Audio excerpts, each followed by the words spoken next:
Halo semuanya, ini gue lagi berkunjung ke rumahnya Dongki nih. Halo.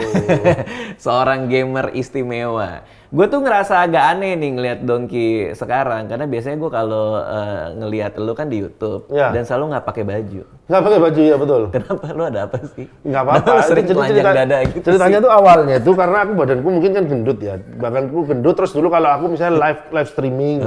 live Streaming kan apalagi kan dulu aku zamannya waktu masih pro player di gaming house. Di gaming house yang ruangannya sebesar itu, sebanyak orang itu. AC-nya cuma satu, kecil. AC-nya cuma satu. Panas. Udah panas, terus aku udah panas, jadi itu aku buka baju. Terus aku udah suka buka baju. Habis itu aku buka baju sambil live streaming, udah kayak kepanasan kan, sambil marah-marah. Kan aku kan sukanya marah-marah. Lu emang galak banget sih. Ya. Iya. Jadi By the way ini lagi ada yang bangun rumah kayaknya. ada bangun rumah di belakang. Gak apa-apa ya kalau ada bocor-bocor dikit. Ya. Oke, terus. Jadi kayak aku suka marah-marah, terus habis marah-marah gitu, terus penonton suka. Bang, Penonton suka. Jadi setiap kali terus akhirnya aku live streaming berikutnya pakai baju kan.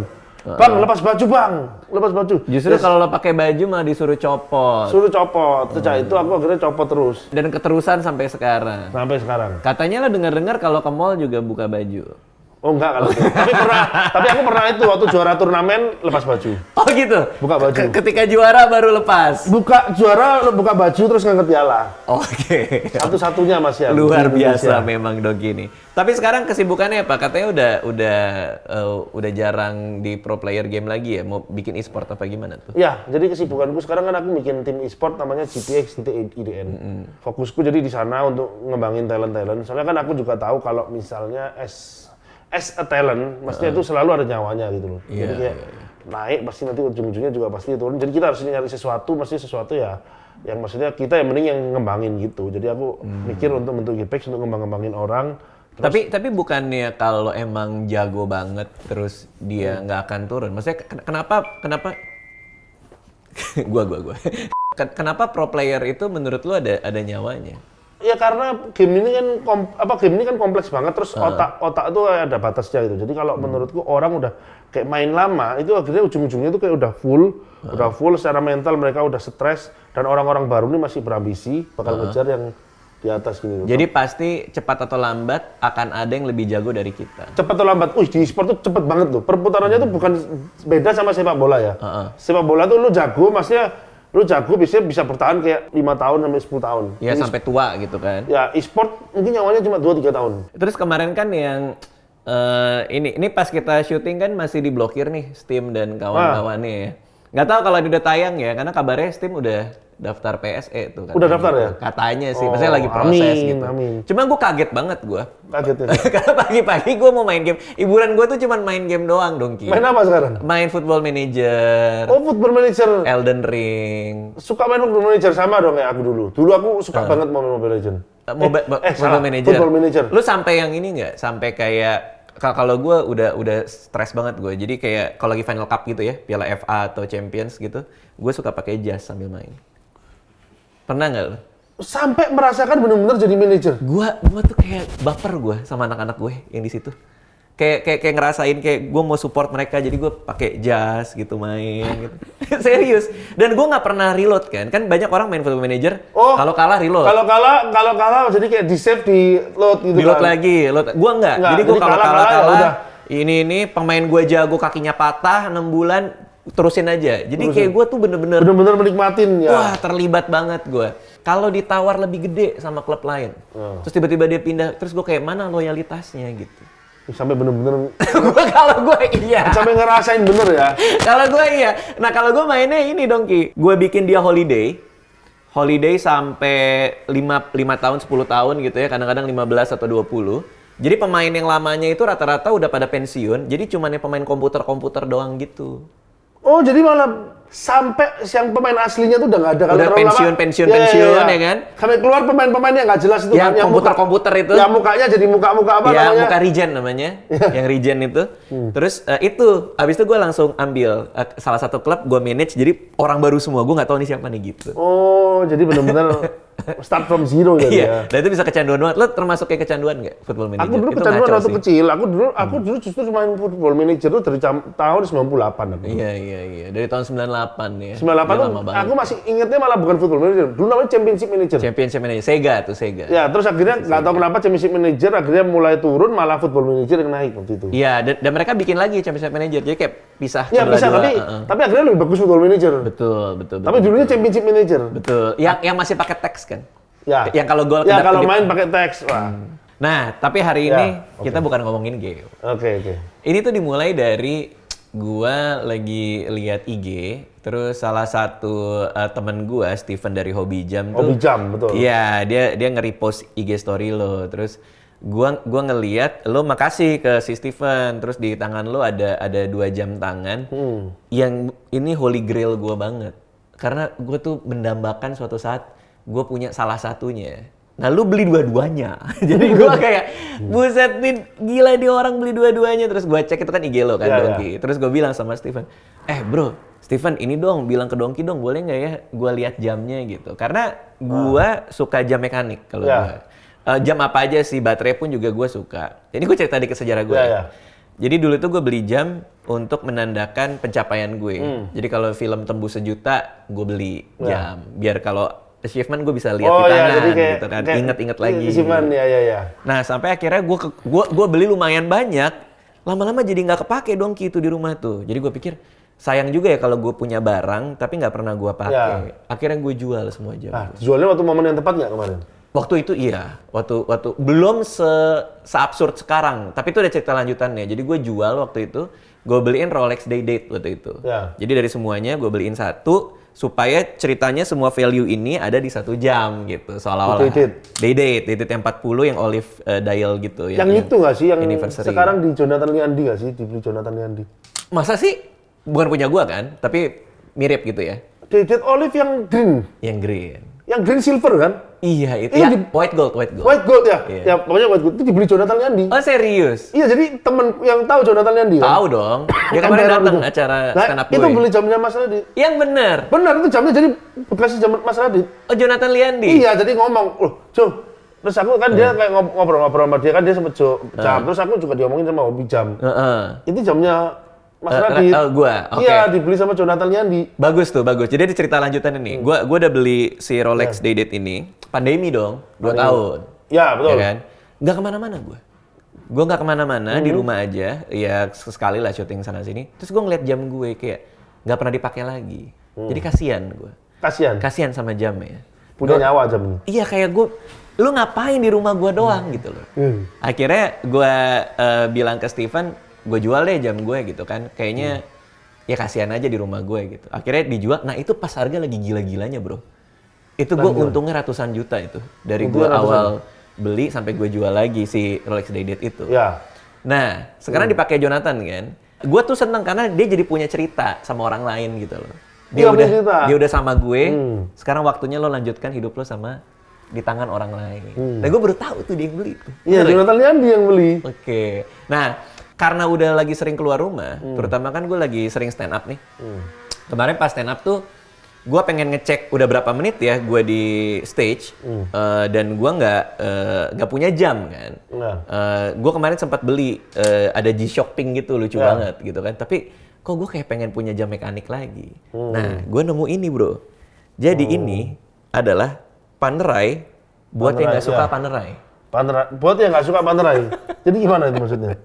Kan Panerai kan biasanya gede ya. Iya gede. Ini tapi kecil, ini tipis. 42 mili. Oh. Dan biasanya punya kuping kan, crown guard gitu kan. Kalau ini enggak, dia nggak punya crown guard sama sekali. Dan ini manual. Ini manual. Manual. Jadi dia kan biasa kalau jam otomatis dia digini-gini Ya, isi gini, kan, ya. itunya kan, pairnya ya. Ini enggak. Jadi tiap hari kerjaan lu adalah dia reserve-nya cuma 3 hari. Kerjaan gue tiap hari adalah gue buka ininya, screw down-nya, terus gue isi energinya. Kalau nggak dia mati. Mati? Iya, jadi manual harus di crack. Tapi itu momen dimana gue ngerasa kayak gue punya koneksi sama jamnya. Gue punya koneksi. Iya, jadi kayak tiap hari gue ngidupin dia. Oh ya, jadi kayak ada nyawanya tuh harus kita hidupin gitu Emang kan. gua agak lebay sih, memang ya. Jadi kayak kelihatan dari tadi ya. Kayak harus memberikan nyawa intinya ya. Iya. Dari cerita dari tadi Football Manager jadi ada relate sampai ke sini Oh gitu ya. Relate ya. Jadi, Emang gua agak lebay orangnya sih. apapun tuh harus kayak diberikan nyawa gitu ya. Kayak ada story-nya Ada story-nya, gitu. betul. Nah, gue suka banget ini. Ini Panerai buat yang nggak suka Panerai. Karena banyak banget bro orang yang ngelihat Panerai. Terus mereka kayak nggak suka gitu karena terlalu gede lah, apalah, terlalu nggak, tapi Panerai sempat nge-hype kok. Sempat zaman berapa ya? Mungkin 7-8 tahun lalu anak muda tuh seneng Panerai semua. Iya, yang gede-gede banget waktu kan. Strat beli semua Panerai. Terus bahkan Rolex pun dulu kalau ingat ya, kalau diikutin Deep Sea kan dulu lebih mahal daripada Submarine. Iya. Jadi Submarine apapun yang gede dulu hype kan. Sekarang tapi kan semua hype yang tipis-tipis gitu. Iya, sekarang kan orang seleranya jadi yang kecil-kecil ya. Nah, lucunya adalah dulu si sejarah Panerai ini, angkatan bersenjata Italia itu pengen punya jam yang bisa dipakai di bawah laut kan. Lalu mereka commission tuh, nyari siapa yang bisa bikinin kita. Mereka cari orang yang bisa bikinin mesin jam dengan harga paling murah. Yang bikinin mereka nih mesin pertama kali Rolex.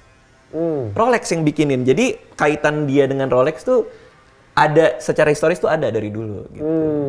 Nah makanya gue sebenarnya suka Panerai, cuma gue nggak suka jam gede kan. Akhirnya gue ketemu ini, gue ngelihat ini nggak ada box, nggak ada paper bro. Nggak ada box, nggak ada paper. Beli di mana? Di Hobi Jam juga. Beli ada orang di tengah jalan pakai hoodie itu, jadi nggak gue beli di Blok M. Tapi ya ini value-nya dibanding ketika dijual di toko sama dijual second hand, ini rontok banget. Ya kalau nggak ada paper biasanya rontok kan. Tapi emang tipenya juga gitu. Tapi nggak apa-apa kan selama yang dipakai menikmatin gitu. Yang paling penting itu dulu gitu. Yang paling penting kalau jam tuh serap dulu gitu. Betul, dan gue suka karena orang nggak tahu ini Panerai. Kalau kayak gini lo sekilas, lo orang nggak tahu gitu. Ya nggak tahu. Iya kan, jadi enak gitu. Lo bisa pakai kemana aja tanpa orang kayak itu Panerai gitu. Oke, anyway, tapi ini sekilas soal gue. Ya. Tapi gue mau ngomongin jam lo nih. Ini gila nih. Ini di sebelah kanan kita itu ada 2 jam Holy Grail karena banyak banget orang yang pengen banget punya. Salah satu aja termasuk gue. Tapi lu punya dua-duanya. Iya, aku sekarang ini jadi ceritanya pokoknya ada rezeki. Jadi aku ngomong sama Steven cariin dua-duanya. Soalnya aku nih kayak jadi kalau jam tuh aku tuh dari dulu ya.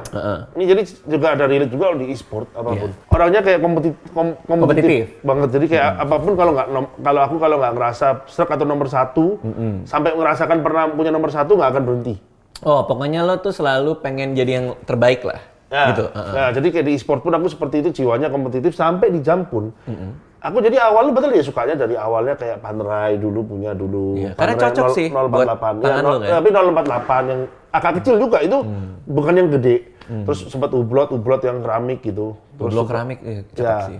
Terus itu udah aku jual, terus akhirnya belilah Rolex. Akhirnya aku mulai dapat rezeki, udah mulai megang duit. Aku langsung jam pertama, beli itu dulu Patek Philippe yang Aquanaut Rose Gold buat istriku. Wah, itu cakep bener tuh. Nah, tapi itu orang-orang bilang kayak ban, tapi itu kerennya itu justru. Ya keren. Itu terus warnanya Rose Gold tuh kelihatan kayak ya bagus, tapi ya akhirnya tetap itu aku ngerasa kurang lega karena menurutku Patek Philippe tuh kayak akhirnya Holy Grail aku bisa stop tuh aku sampai bener-bener apa ya kayak setiap malam mikir apa yang bisa bikin aku stop gitu loh.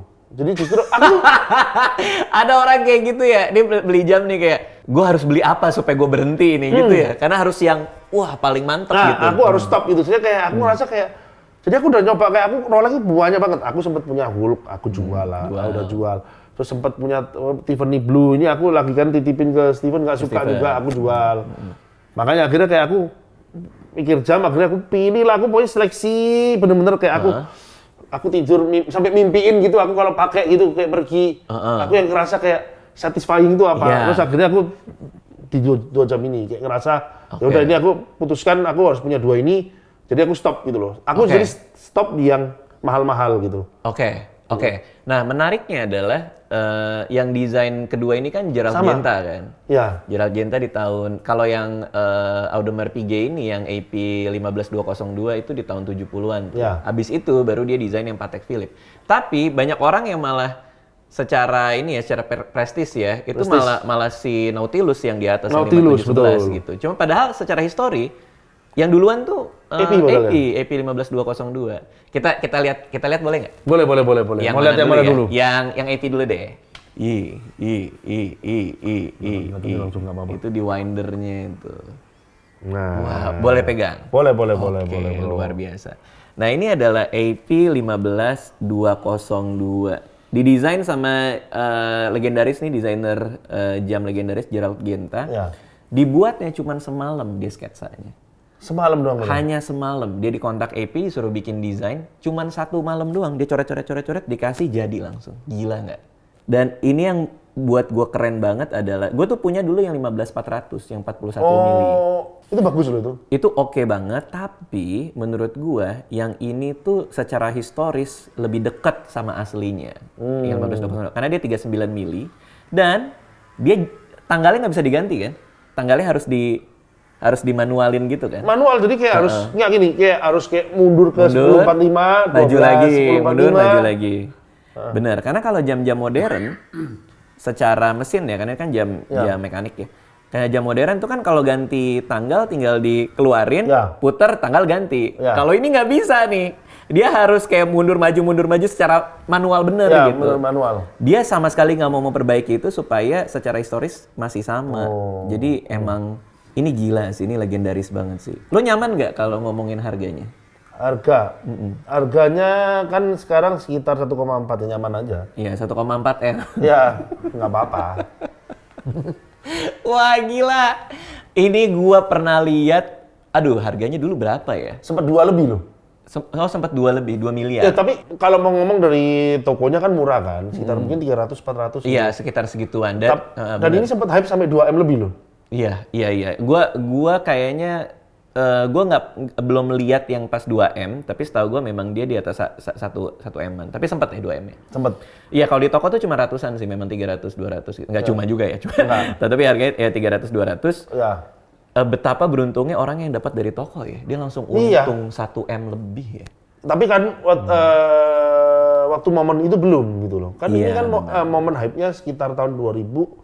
Jam ini kan barusan kemarin kan 2001-2022. Iya benar. Ketika pandemi itu harganya jadi absurd sih bro. Gila, yang gue suka ya. Yang pertama dia finishingnya nih brushed kan. Dia di brush. Tapi di sini dia polished gitu. Jadi ada gabungan antara dia yang ngebrush gitu sama polish. Jadi kayak kinclong-kinclong gitu ya? Secara kontras tuh bagus banget gitu. Tapi braceletnya itu gampang baret ya. Lo ngerasain nggak? Ya gampang, katanya gampang. Punya gue yang 15400 tuh gampang baret. Kebetulan gue ini lagi-lagi nih soal cerita ya. Gue suka kalau jam gue baret. Suka malah, ini ceritaku. Iya, ini waktu baret lagi di mana? Ini waktu baret, waktu gue lagi show apa gitu kalau gue. Oh, jadi gue malah nggak mau dipoles. Malah keinget ya udah. Oh, yang ini baret waktu aku lagi apa. Jadi kayak akhirnya justru malah mengingatkan aku pernah melakukan hal ini gitu ya. Iya, emang lebay sih. Tercatat di jam. Iya gitu. Kalau lo justru nggak ya? Lo nggak suka ya? Kayak ganggu nih baret. Karena gue aku baret nggak apa-apa. Jadi aku baret juga suka. Iya. Tapi jangan sampai den ya. Kalau den aku kurang suka. Karena kalau den itu juga sampai kayak ada sakit hatinya sih. Aduh jamku kayak berubah bentuk itu. Boleh lo pakai nggak? Boleh. Idi. Ya. Itu loh. Kalau kena cahaya itu loh. Kalau kena cahaya kayak. Gila. Coba pelan-pelan deh lo gini. Braceletnya ini nangkap cahayanya luar biasa sih. Iya. Wow. Lu kalau duduk sebelah gue gak kenal lo, gue ngeliatin lo seharian sih. Seharian ya? Iya, lagi makan Jadi kalau gue cari istri baru gampang gak pakai ini? Canda. Oke, 15202. Gue pernah makan di sushi mana ya?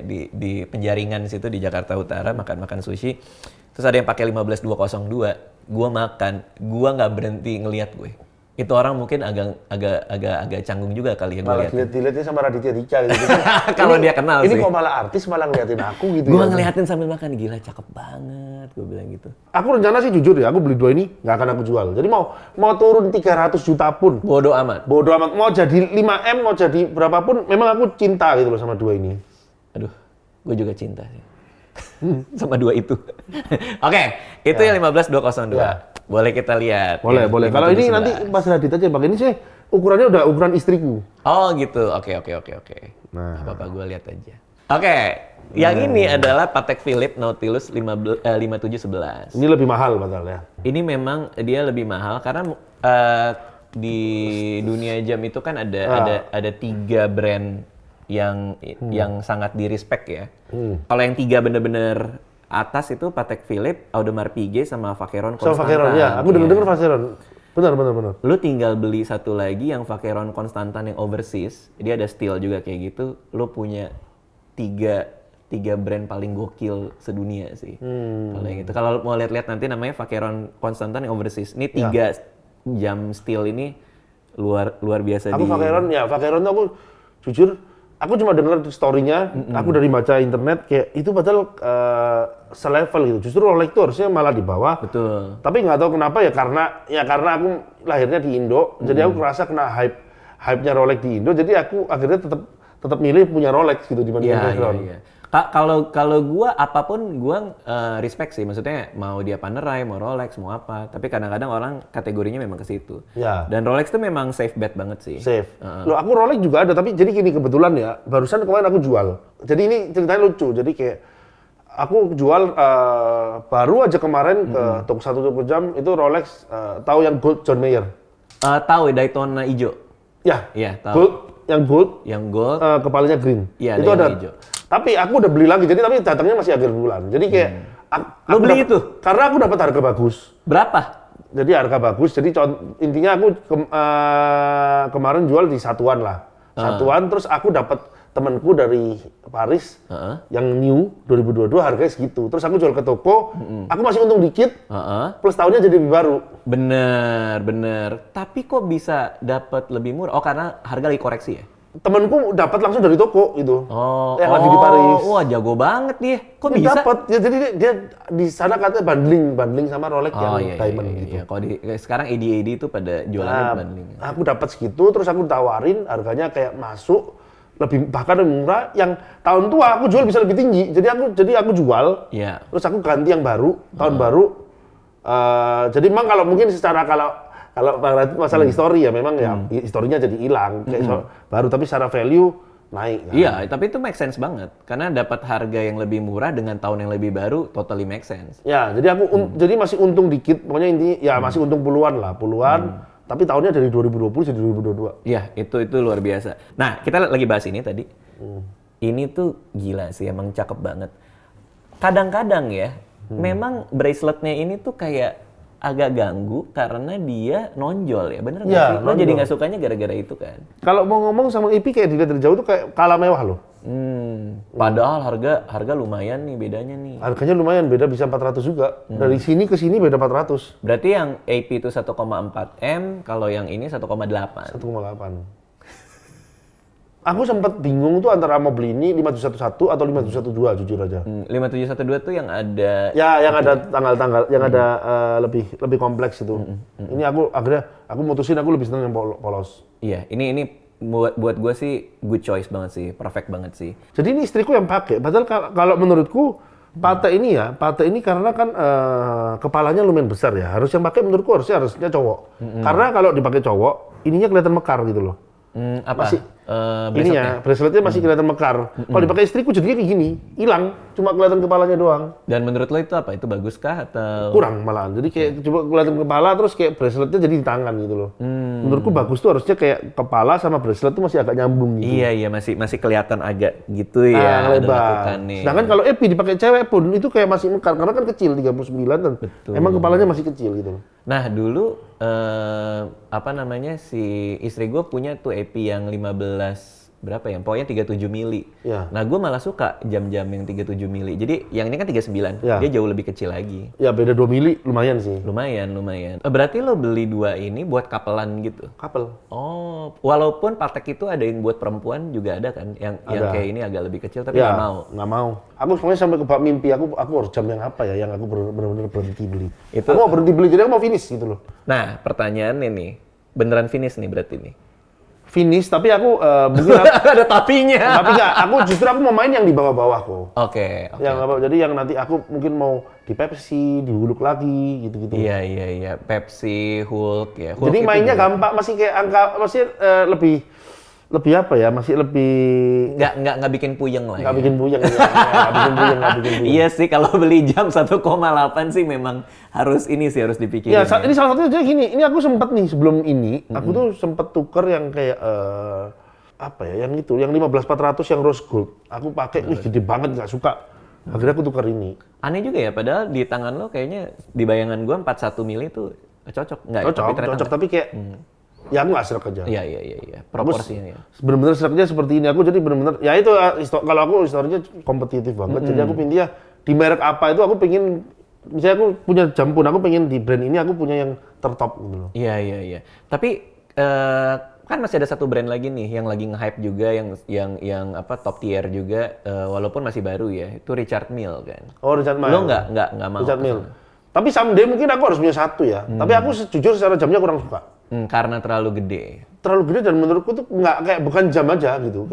Kayak historinya kan belum ada baru-baru masih baru gitu kan jam itu. Betul. Itu orangnya masih hidup dan masih sering party dia. Iya, jadi kayak kayak nggak ada. Cuma memang kayak suatu saat aku pengen aja punya satu memang. Iya. Berapa tahun lalu ya? 4 tahun, 5 tahun lalu ingat nggak Dil? Kita pernah bikin video. Jadi ada temen jual Richard Mille, nitip gitu. Terus ya gue jualin lah. Itu sekitar 1, berapaan gitu, gue lupa ya. Gue bantu jualin, ada orang yang beli. Lalu ternyata gue ngecek 3 minggu yang lalu, itu jam yang sama. Yang gue jual sekitar 1 komaan. Sekarang harganya 6 miliar lebih. 6 miliar lebih memang iya. Ya, tahu gitu gue keep aja di rumah ya. Ya keep. Seharusnya kan, tapi kita nggak pernah tahu Nggak pernah tahu, nggak market pernah jadi tahu. kayak gini kan. Nggak pernah tahu market kayak gini. Ini pun juga ini kan sempat 3M. Kalau ini kan sempat 2, Itu sempat 3M. Oke. ya turun kan. Sekarang kan memang market lagi crash turun 40%. Iya. Semua jam, Patek, Rolex, jam apapun yang hype turun 40%. Tapi kan berarti ini total dua ini value-nya sekitar 3,2 miliar kan. Perlu conviction berapa lama sampai akhirnya lu mikir kayak gua mau ngeluarin 3,2 nih buat 2 jam ini. Berapa lama meyakinkan diri lo sendiri untuk ngeluarin uang sebesar itu? Aku sih aku udah tekad sih. Jadi aku justru udah tekad dari kayak 1 bulan lalu. Emang nyari tapi sebulan lalu itu? Nyari, aku udah langsung ngomong sama Steven. Kok Steven cariin aku 2 jam ini, tapi harga yang make sense, terus jamku diambil harga bagus. Oh. Jamku bagus, jadi kayak aku jujur, ya aku buka-bukaan aja sama Steven ya. Jadi kayak rose goldku kemarin, aku beli di 1M, diambil 1,3. Oke. Jadi aku untung, jadi aku akhirnya rela tukar karena ya memang aku namanya sekitar 500 jujur kan. Iya. Nambah 500, dan pada saat momen dulu memang waktu 1M, ini 1,5. Oke. Jadi ya sama aja gitu. Iya. Jadi maksudnya adalah lo masih bisa berpikir lo membiayai jam ini dari hasil untung yang lain. Iya. Jadi nggak terlalu Nggak keluar terlalu- banyak Iya. banget gitu. Jadi cuma tinggal upgrade aja gitu loh. Kalau jadi upgrade dari yang rose gold ke sini memang jujur. Iya. Oke, wah seru banget. Jadi udah lama banget nih gua nggak ngobrol sama orang yang senang sama jam. Jadi ini setelah sekian lama akhirnya gua ngobrolin kayak ginian lagi. Karena gua udah jual jam gua kan, udah nggak pernah bersentuhan Ya lagi. aku lihat dulu sering kan, lumayan sering konten jam. Sekarang udah berapa tahun tuh? Udah nggak pernah karena jamnya juga udah dijual sampai sekarang baru beli lagi ini gitu. Ya. Ini agak minder dia kayaknya ya. Nggak usah Enggak lah. ngeliatin. Enggak, harusnya sama jam aja gitu. Makasih Dongki ya udah dibolehin main ke sini terus ngeliat-lihat jam ya. Sukses terus buat lu. Sukses. Sukses buat e-sportnya. Kalau ada yang penasaran sama e-sportnya Dongki bisa cari taunya di mana tuh? Ya cuma cari aja di Instagram GPX. GPX namanya. GPX.IDN itu. GPX.IDN. Buat Dongki sendiri ada YouTube-nya juga, ada di IG-nya juga. IG-nya apa sih? IG-ku Donki_Yurino. Dongki_Yurino. Oke, terima kasih semuanya yang udah nonton ya. Thank you. Dadah. Thank you.